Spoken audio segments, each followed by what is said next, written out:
भारतीय न्यूज़, सीधा, सटीक और निष्पक्ष। नमस्कार, मैं हूं चांद हसन और आप देख रहे हैं भारतीय न्यूज़। फटाफट नजर डालते हैं आज की मुख्य खबरों पे। शुरू करते हैं राष्ट्रीय खबरों से। राज्यपाल की मौजूदगी में तमिल गान में द्रविड़ शब्द छूटा। सीएम स्टालिन बोले केंद्र राज्यपाल को वापस बुलाएं। गवर्नर ने कहा यह घटिया हरकत।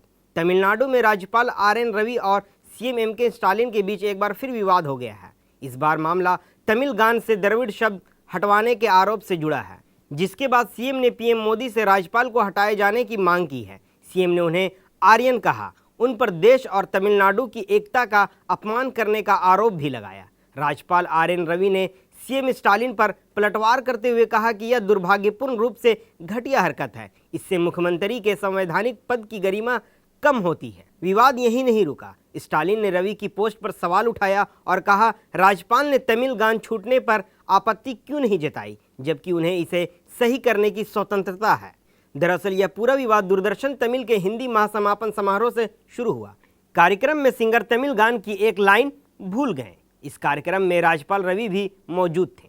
हालांकि बाद में डीडी तमिल ने स्पष्ट किया कि तमिल थाई वल्थू गाते समय एक लाइन अनजाने में छूट गई थी। ऐसा इसलिए हुआ क्योंकि सिंगर का ध्यान भटक गया था। दिल्ली लंदन फ्लाइट में बम की धमकी, फ्रैंकफर्ट डायवर्ट। 2 घंटे तक जांच के बाद विस्तारा बोला फर्जी सूचना थी। 6 दिन में विमानों को 22वीं धमकी। दिल्ली से लंदन जा रही विस्तारा फ्लाइट यूके 17 को शुक्रवार देर बम से उड़ाने की धमकी दी गई। यह धमकी सोशल मीडिया पर दी गई। सूचना मिलने पर फ्लाइट को फ्रैंकफर्ट डायवर्ट किया गया, जहां 2.5 घंटे तक जांच के बाद सुरक्षा अधिकारियों को कुछ भी संदिग्ध नहीं मिला। एयरलाइंस ने बताया कि धमकी मिलने के बाद प्रोटोकॉल के अनुसार सभी संबंधित अधिकारियों को तुरंत सूचित किया गया था। फ्लाइट को फ्रैंकफर्ट डायवर्ट करने का फैसला पायलट ने लिया था। फ्रैंकफर्ट में सुरक्षा अधिकारियों ने फ्लाइट की जांच की, जिनमें कुछ भी संदिग्ध नहीं मिला। बीते 6 दिनों से भारतीय विमानों में बम होने की धमकी मिलने की यह 22वीं घटना है। लगातार मिल रही धमकियों के बीच केंद्र सरकार ने 16 अक्टूबर को फ्लाइट्स में एयर मार्शलों की संख्या दोगुना करने का फैसला किया था। इसके अलावा गृह मंत्रालय ने एविएशन मिनिस्ट्री से रिपोर्ट भी मांगी है। अब आपको लेकर चलते हैं अंतर्राष्ट्रीय खबरों की ओर। पुतिन बोले यूक्रेन जंग को लेकर मोदी फिक्रमंद है। जब भी बातचीत होती है वो इस मुद्दे को जरूर उठाते हैं। रूस के राष्ट्रपति व्लादिमीर पुतिन ने शुक्रवार को कहा कि नरेंद्र मोदी यूक्रेन युद्ध को लेकर बहुत फिक्रमंद रहते हैं। न्यूज एजेंसी एएनआई के मुताबिक रूस में ब्रिक्स के शिखर सम्मेलन से पहले मीडिया ब्रीफिंग में पुतिन ने कहा कि जब भी उनसे बातचीत होती है वे हर बार इस मुद्दे को उठाते हैं और अपने विचार रखते हैं। इसके लिए हम पीएम मोदी का आभार जताते हैं। पुतिन ने कहा कि रूस शांतिपूर्ण तरीके से यूक्रेन संकट को समाप्त करना चाहता है। हमने इसे खत्म करने के लिए कोशिश शुरू की, लेकिन यूक्रेन ने वार्ता रोक दी। उन्होंने कहा कि पश्चिम देशों की वजह से जंग जारी है। पुतिन ने यूक्रेन जंग में रूस की जीत का दावा किया। पुतिन ने बॉलीवुड फिल्मों की भी तारीफ करते हुए कहा कि रूस में भारतीय फिल्में बहुत ज़्यादा देखी जाती है। हमारे पास एक स्पेशल टीवी चैनल है जिस पर 24 घंटे भारतीय फिल्में दिखाई जाती है। पुतिन ने कहा कि हम ब्रिक्स फिल्म फेस्टिवल आयोजित करते हैं। इस साल मॉस्को इंटरनेशनल फिल्म फेस्टिवल में ब्रिक्स देशों की फिल्में शामिल की गई हैं। अगर भारतीय फिल्म इंडस्ट्री इसमें रुचि रखती है तो हम रूस में उनका प्रचार करेंगे। पाकिस्तान में कॉलेज में रेप के खिलाफ सड़कों पर छात्र, स्कूल कॉलेज बंद। पुलिस ने एक गार्ड सहित 380 लोगों को गिरफ्तार किया। पाकिस्तान के पंजाब में छात्रों के विरोध प्रदर्शन के बीच सभी स्कूल कॉलेज को बंद करने का आदेश दिया गया है। पंजाब कॉलेज फॉर वीमेन के कैंपस में एक छात्रा से रेप के आरोपों के बाद पाकिस्तान में छात्र आंदोलन भड़का है। पंजाब पाकिस्तान का सबसे ज़्यादा आबादी वाला क्षेत्र है।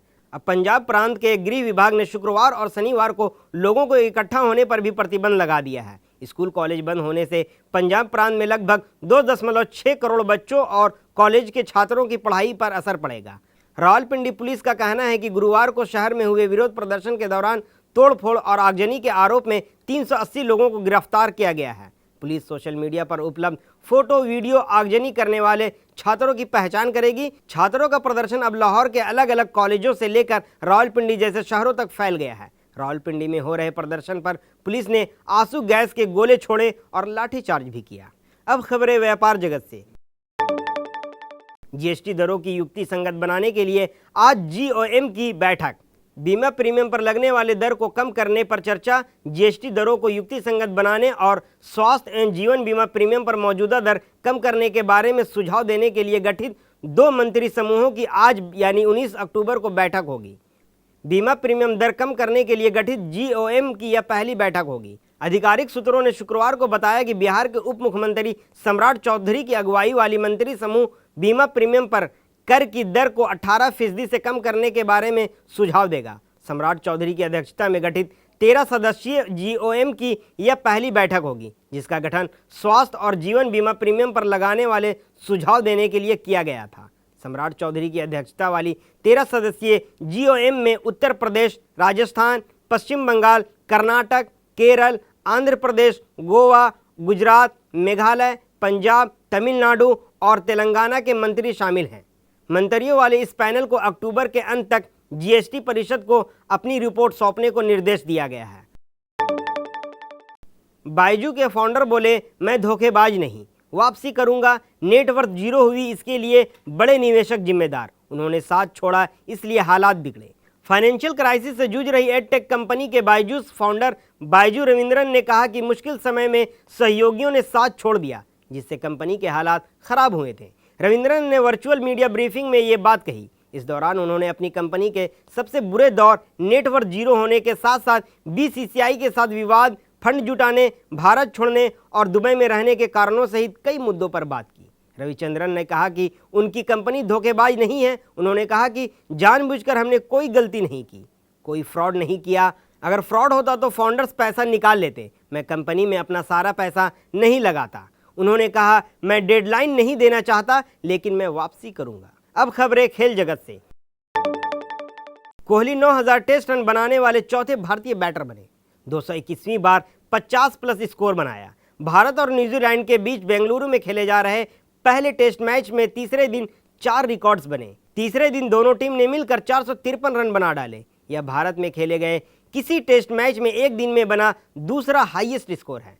स्टार बैटर कोहली ने मैच में अर्धशतक लगाया। इस दौरान उनके टेस्ट में 9000 रन भी पूरे हो गए। वे ऐसा करने वाले चौथे भारतीय बने। विराट कोहली ने न्यूजीलैंड के खिलाफ पहले टेस्ट की दूसरी पारी में 102 बॉल पर 70 रन बनाए। इस दौरान टेस्ट में उनके 9000 रन भी पूरे हो गए। इस मैच में 53 रन बनाते ही उन्होंने यह उपलब्धि हासिल कर ली। वे ऐसा करने वाले चौथे भारतीय हैं। उनसे पहले इस मुकाम तक सचिन तेंदुलकर, राहुल द्रविड़ और सुनील गावस्कर भी पहुंच चुके हैं। पाक बोर्ड का बीसीसीआई को लेटर, कहा टीम इंडिया चाहे तो हर मैच खेलकर लाहौर से स्वदेश लौट सकती है। फरवरी में चैंपियंस ट्रॉफी की मेजबानी करेगा पाकिस्तान। पाकिस्तान क्रिकेट बोर्ड यानी पीसीबी ने चैंपियंस ट्रॉफी 2025 को लेकर भारतीय क्रिकेट कंट्रोल बोर्ड यानी बीसीसीआई को एक प्रपोजल दिया है। क्रिकबज के मुताबिक पीसीबी ने कहा कि टीम इंडिया अपना हर मैच खेलकर भारत लौट सकती है और इसमें पाकिस्तान बोर्ड उनकी मदद करेगा। रिपोर्ट में कहा गया है कि पीसीबी ने हाल ही में बीसीसीआई को एक लेटर लिखा है। इसमें कहा है कि अगर भारतीय टीम सुरक्षा को देखते हुए पाकिस्तान में नहीं रहना चाहती है तो वह हर मैच के बाद चंडीगढ़ या दिल्ली लौट सकती है। पीसीबी के एक अधिकारी ने इस प्रपोजल की पुष्टि की है। यह ऑफर देने की वजह से भारत के आखिरी 2 मुकाबलों के बीच 1 सप्ताह का गैप है।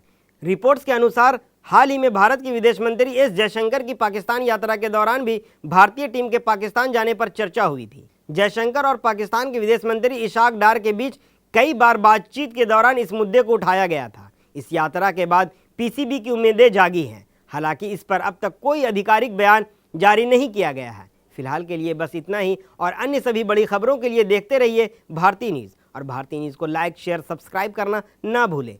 धन्यवाद।